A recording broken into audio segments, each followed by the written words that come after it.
namhlanje ubizwa ngenyoni umuhlala umfazi omnyama ubizwe ngedimoni muhlabile for abadala bakubiza ngenhlobo endiyala mosaqoka impadi yakhe amanga aqoka ibheshu manje bazothi ngiyasangana awukibuyele esimpandeni ngithi sawubona wekukhuluma leli itemu likaPhakel'Mthakathi indabandaba ngokudabuka kwamandlakazi kwaNongoma uPhakel'Mthakathi waziwa kakhulu kwelenduku ngokushaya induku usengomunye kwabantu asebesuse ukukhuluma enkundleni zokuxhumana uPhakel'Mthakathi ubonakala ke ekhuluma kweminye emicimbi lapha ade behambele khona njengeinsizwa ezidlala induku ethi ke khona abaculi banamhlanje abasakwazi ukuqopha ingoma ekhulisa abafana noma ekhulisa insizwa uPhakel'Mthakathi ukhale ngabaculi abathi mangabeke beculise okwamantombazane uthi kunabaculi abathi becula ingoma ezifana nokuthi ke mama ngicela ungangishayi ngoba mina sengiqomile kule ngoma ke uswakaleke ngazi ukuthi ugahla ngqo le emshisandlo kosikanjoko phela nokungoba ke phela unjoko umnikazi wale ngoma le ngoma ke ihamba iculeke lapha iveza khona ukuthi ke mama sengiqomile ungabusangishaya uzungangishaye mama mina sengiqomile ingoma ke lelo uPhakel'Mthakathi enze ngayo ke isibonelo mangabe ke ekhuluma ke nezinsizwa lokulapho bade feza khona isikhalazo kwesabaculi ethi abaculi abasafuna ukuqopha njengamanje uthi la abaculi ke baculisa okwabafazi futhi ngendlela abacula ke ngayo awazi noma ke ngoba vele besuke becula noma ngoba vele sebeqomile uphinde wakuveza futhi kwamanye kwamavideo akhe ukuthi uyazi vele ukuthi abaculi abaningi lapha koSanton baqomile basuke behamba ke lapha ke bahambe beyophekwa Phakel'Mthakathi uthi akekho umculo ongamtshela yena ngoba uyabasa abaculi abapheqwayo eSanton eGoli uthi kanjalo ke futhi naseThekwini bakhona abaculi abapheqwayo lokukhuluma kaPhakel'Mthakathi khambe kwazi kwathinta kunjoko kwathinta ke futhi ke nokwazinselo oyimbongi isizwe ukwazinselo beke seyiphendula ke lencwadi wathi ke lona akafanele neze ukuthi kanakwe wathi ke uPhakel'Mthakathi cha wena kangikhulumi nawe usiyo Maskandi uPhakel'Mthakathi unyaniseka abaculi abaningi ngalokho kuphawula kwakhe ngoba ethi ke yena kufanele becule bezenzeka abantu besifazane ngoba bakhona abantu besifazane kodwa ukuqaphelekayo ukuthi uPhakel'Mthakathi kungenzeka ukuthi ke kukhona naye akwasiyo lenkulumo kaPhakel'Mthakathi ithi ayifane nenkulumo ayenziwa ke eGcoka Melisha nokuyilapho ke khona yayikhala ngokuthi bazama ukuyivalela emcimbini ngoba ke yona ingafune kuphekwa iGcoka Melisha lake lakuveza nalo ukuthi kunabaculi ngempela abapheqwayo lapha ke eGoli abasiyo ukuthi yena ngempela mangabe befuna izinto kufanele behambe ke beyokwehlisa ibhluku behlisele kamanye amadoda nangu uPhakel'Mthakathi eyifakaza le awuthi nginitshele ke mina abaculi boMaskandi nalezi imbongi ezingiphendulayo vele siyazi thina ukuthi lapha eGoli eSanton nina niyadliwa siyakwazi lokho uyabona njengoba ningithuka nje manje ningithukela into ebengiyikhuluma engahlangene nani ngiyikhuluma kwenye indawo uMaskandi awukho ngani aniwona uMaskandi nina ningabaculi bakaMaskandi kusayofika inqwaba yabantu abazocula kahle kunani njoba nicula nje umculi kaMaskandi wasemshisandlo unjoko umfokambambo ube ngomunye babantu abaphumele obale ephendula kuPhakel'Mthakathi uthi ke kuPhakel'Mthakathi yebo mfowandabandaba bengikuhlonipha futhi ke ngikwasisa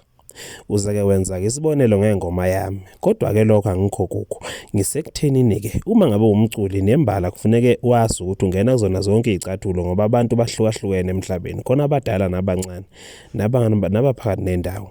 waphinde wakuveza ukuthi futhi yena njengaye nje uyacela ukuthi umfowandabandaba makaphume endabeni kaMaskandi aqhubeke nokudlala induku akheke isizwe abafana abancane ngenduku nanokukhulisa kabafana ukuthi ukuze umfana abe insizwa kusasa kufanele kwenzakalini uthi cha kuMaskandi akusikho lapho kufanele ukuthi ezobukisa khona yena noMaskandi abahlangene ndawo waphinde wakuveza ukuthi lokho ukuthi kukhona abaculi abadliwayo lapha kwelaseSanton uthi mina njengonjo angizokuphawula lokho ngicabanga ukuthi umfowandabandaba unabantu bakhe abekade eqondise kubona ubengaqondisile kumina futhi ngicabanga ukuthi uyabasa abantu okahle kahle asho kubona usazobakhipha ngamagama ngoba angeke athi abaculi bakaMaskandi esho wonke umuntu kunomuntu aqondise kuyena futhi kahle kahle umfowandabandaba kunento abefuna ukuyikhuluma nedi uyiqale kabo eqala ngesinxele kusho njoko wasemshisandlo ngalesikhathi ke ephendula kumfowandabandaba obekade kenza isibonelo ngengoma yakhe ethi kunabaculi abathi ke mina sengiqomile mama ungangitsheli uphindeke futhi uPhakel'Mthakathi waphendula ukwazinsele wathi cha wena mbongi nawe siyakwazi ukuthi ningabanye babantu abenza lento kwelaseSanton kahle kahle yini lenziwe eSanton kubuza abantu ukuthi kufanele umfowandabandaba aphumele obala sichazele ukuthi lapha eSanton yini lena khuluma ngayo kwenziwani bosuke kanjani mangabe abantu sekuthiwa ke bahambile kwayo lawa eSanton yini lengaka eyenziwa ke sentini. Yebo ke baningi abaculi abathintekile ngalokho kuphawula kaMfokandabandaba, kodwa kufuneka aphumele obala feza ukuthi ukhuluma ngani kahle kahle, yini lenzakalayo, yini lena yaziyo, ngoba kuyacaca ukuthi kukhona into afuna ukuyifeza. Nansi ivideo kanjoko ephendula uMfokandabandaba. Umculo uyingakho kufanele ukuthi manje ingoma zo14 wonke umuntu ofika lalela album yami, noma bethu umama noma bethu ugogo noma bethu umkhulu, kodwa ifice into ethi ayibe isimo sakhe egqoka impilo yakhe njengoba enjalo. So ke ubuciko obuyilobo ke lena ke futhi ukuthi ke ebesethi ke uyazi ukuthi ke abaculi azibenzani ngosentini. Ngicabanga ukuthi inhlingi iyona yazi kangcono ke lapho, mhlawumbe futhi iyabazi nabantu ekhuluma ngabo kulolo daba. Kodwa nje angicabanga ukuthi singabe kulesi sigaba sokuthi ngempela insizwe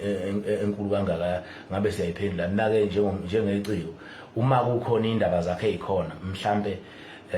useyithola la kufanele ayithole khona, bayazi abantu ukuthi mina umuntu maye neindaba zakhe, indaba zakhe siye siveze kanjani. Kodwa nje bengedlula nje lapho bafowethu ukuthi cha, inhlikinhlinga ayihlale phansi bangumthetho, ayiphume nje indabeni zamaskandi ngoba yazi lutho,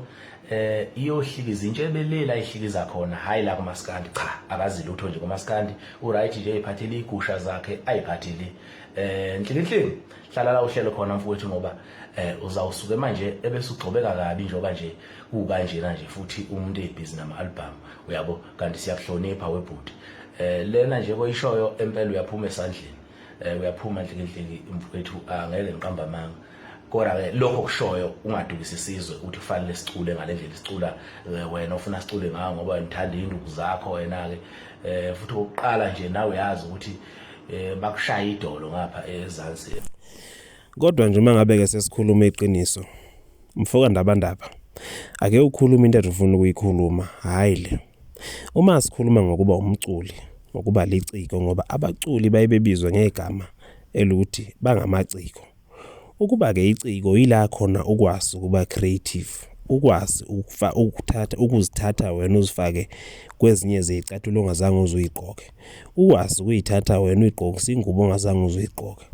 Ngakho ke kwezinye sesikhathi kuyafuneka ukuthi mangabe umculi ukucule ngezinye zezimo ongakazi ubhekane nazo wena, kodwa sebeke bebhekana nazo abanye abantu. Lokho kubizwa ukuthi ke ukwazi ukuthi accommodate wonke umuntu ophilayo emhlabeni, na wonke umuntu okuthiwa umuntu nje olalela kumculo wakho, ngoba umculo wakho awulalelwa izinsizwa kuphela, awulalelwa ngomama kuphela, awulalelwa ngogogo kuphela, awulalelwa izingane kuphela. Ngakho ke bonke laba bantu ngokomthetho nangokweqiniso kufanele ba accommodate, kube khona ozokucula ngabo, ukuze noma ngibani ozothi mayilalela athi noma le ngoma lengiyinyanya, kodwa kule album ngithanda le ngoma ngoba le ngoma le ikhuluma ngesimo sami. Kuleka Phakel'Mthakathi ayikhuluma ngabaculi, cha, ake kafeze okunye abekade efuna ukukhuluma, hayi le eyabaculi. Le yabaculi akusiya bekade efuna ukuyifeza Mfokandabandaba.